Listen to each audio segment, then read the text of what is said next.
Welcome back to Nation of Glory, beautiful people. If you're new here, hit that subscribe button right now and come sit with the family because tonight we're not just telling a wrestling story, we're telling a love letter to every person who ever had to leave home, lose everything, and still find a way to become a champion. Tonight is about a woman who walked through fire, betrayal, heartbreak, and borders just to plant her flag on top of the wrestling world. This is the soul-shaking, tear-jerking, goosebump-raising journey of Ana Stephanie Vaquer González, the queen who the entire planet now bows to as the women's world champion on Monday Night Raw. Stephanie Vaquer. Grab tissues, grab water, grab somebody you love, because by the end of this you're going to feel like you just lived it with her. Let's go. Imagine a little girl in Chillán, Chile, in the late 1990s. The city is small, quiet, surrounded by mountains and vineyards, the kind of place where everybody knows your name and dreams sometimes feel too big for the streets you grew up on. That little girl is Ana Stephanie. Mom and dad working long hours, money tight, but love everywhere. From the moment she could walk, Stephanie was obsessed with lucha libre. Her dad would put on old VHS tapes of El Hijo del Santo, Atlantis, Blue Panther, and little Stephanie would stand on the couch wearing a paper mask she made herself, throwing imaginary tapes to the pillows.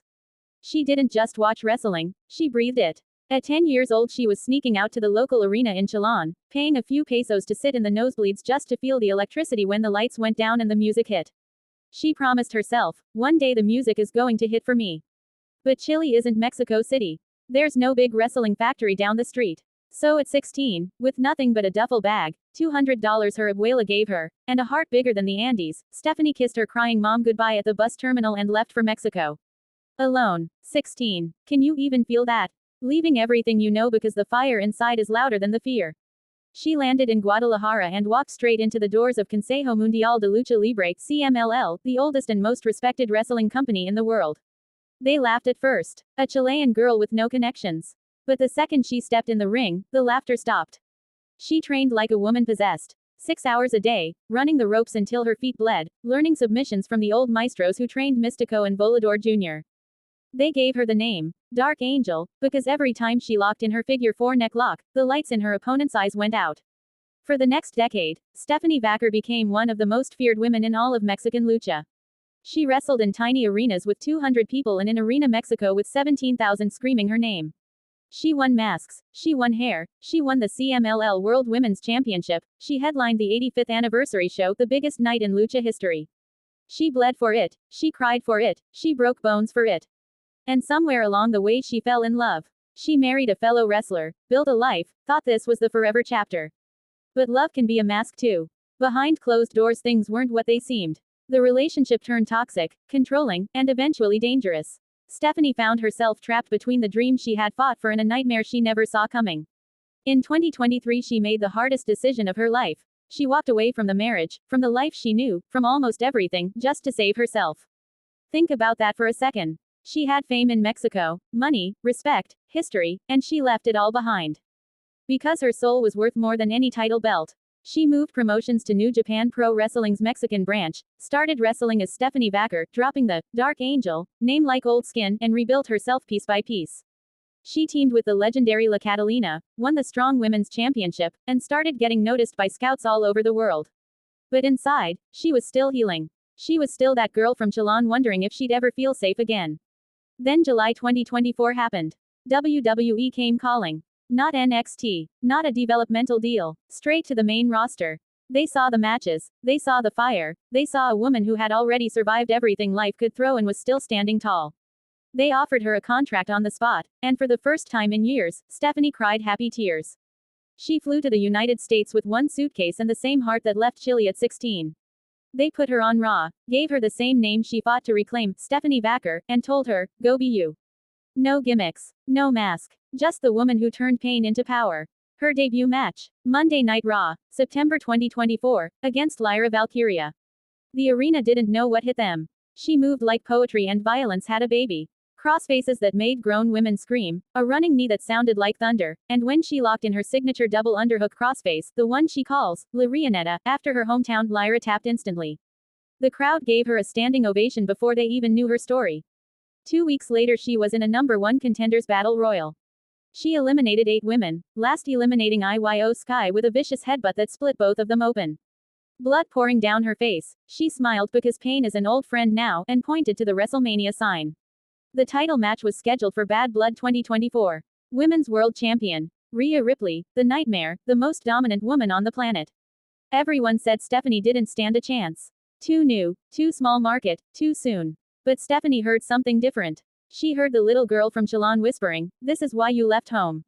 The match was 25 minutes of pure war. Rhea threw her into barricades. Stephanie answered with poison rawness off the top rope.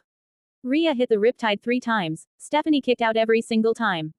The 4th time Rhea went for it, Stephanie reversed into La Rionetta in the center of the ring. Rhea fought. She clawed. She screamed, but the hold was too deep. At 24 minutes and 58 seconds, Rhea Ripley tapped out. The bell rang. The confetti fell. Stephanie Vaquer, the girl who once had nothing but a dream and a bus ticket, was handed the Women's World Championship while 70,000 people chanted, "Si se puede." In Atlanta, Georgia, she dropped to her knees and sobbed. Not pretty crying. Ugly, soul-cleansing, "I survived everything for this," crying. She kissed the belt, pointed to the sky for her mom back in Chile who was watching at 4 a.m., and then she grabbed the mic with shaking hands and said in Spanish, "Para todas las mujeres que les dijeron que no podían, para todas las que tuvieron que irse para salvarse, esta es su victoria también." For every woman they told couldn't, for every woman who had to leave to save herself, this is your victory too. The arena lost it. Grown men were crying. Little girls in the front row were holding signs that said, "Yo soy Stephanie." And she hasn't slowed down. First Reign, already defended the title against Becky Lynch, against Bayley, against Iyo Sky in Japan in the main event of a Tokyo Dome show, the first women's main event in that building in over 20 years. She walks out every week with the flag of Chile draped over her shoulders and the heart of a continent beating in her chest. She's on posters, she's on video games, she's on the cover of magazines back home where they now call her, La Reina de Chile. Little girls in Chillán are wearing Stephanie Vaquer shirts to school. Her mom finally got to retire because her daughter sends money home every month.